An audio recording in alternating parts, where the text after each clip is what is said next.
بسم اللہ الرحمن الرحیم۔ حضرت شبلی رحمۃ اللہ علیہ کا 50 اشرفیاں سمندر میں پھینک دینا۔ حضرت شبلی رحمۃ اللہ علیہ فرماتے ہیں، مجھے ایک مرتبہ میرے دل نے کہا کہ تو بخیل یعنی کنجوس ہے، مگر میرے نفس نے کہا کہ نہیں، بخیل نہیں ہوں۔ میرے دل نے پھر کہا کہ نہیں، تو بخیل ہے یعنی تو کنجوس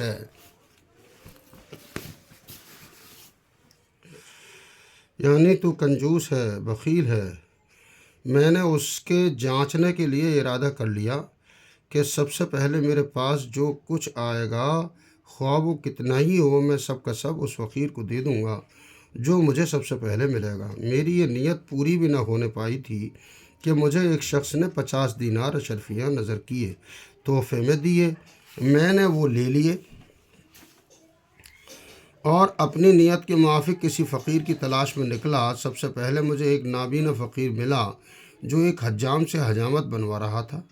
میں نے وہ سب کے سب اس نابینا کو دے دیے۔ اس نے کہا کہ یہ حجامت کی اجرت میں اس حجام کو دے دو۔ اس نے کہا کہ یہ 50 اشرفیاں ہیں، اتنی اشرفیاں بھی کہیں حجامت کی اجرت میں دی جاتی ہیں؟ اس نابینا نے اوپر کو سر اٹھا کر کہا، ہم نے کہا نہیں تھا کہ تو بخیل ہے۔ میں نے جلدی سے وہ حجام کو دے دیے۔ اس حجام نے کہا کہ جب یہ نابینا حجامت بنوانے بیٹھا تھا تو میں نے اس کی غربت کو دیکھ کر یہ نیت کر لی تھی کہ اس کی اجرت نہ لوں گا۔ مجھے ان دونوں کی گفتگو سن کر اس قدر غیرت آئی کہ میں نے ان اشرفیوں کو دریا میں پھینک دیا کہ خدا تیرا ناش کرے، تجھ سے جو بھی ذرا دل لگائے، حق تعالی شانہ اس کو اسی طرح ذلیل کرتے ہیں۔ غیرت کی شدت میں اس قسم کے امور کا پیش آ جانا مستبعد یعنی مشکل نہیں۔ اگر حضرت سلیمان علیہ نبینا علیہ الصلوۃ والسلام فتفقا مسحم بالسوق والاعناق، وہ ان کی پنڈلیوں اور گردنوں پر ہاتھ پھیرنے لگے کر سکتے ہیں، اور ام المومنین حضرت عائشہ رضی اللہ تعالیٰ حضور اقدس صلی اللہ علیہ وسلم کی موجودگی میں دوسری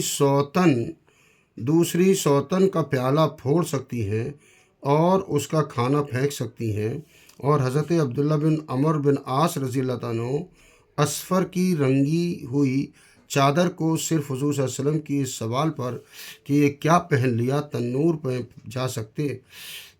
میں جلا سکتے ہیں، اور انصاری حضور اقدس صلی اللہ علیہ وسلم کی اپنے سے بے التفاتی، بے توجہی دیکھ کر اپنے بنائے قبے یعنی گنبد کو گرا سکتے ہیں، تو حضرت شبلی رضی اللہ تعالیٰ کی اشرفیاں پھینک دینے میں کوئی اشکال نہیں۔ اللہ تعالیٰ ہم سب کو بخل سے ہماری حفاظت فرمائے اور عمل کی توفیق نصیب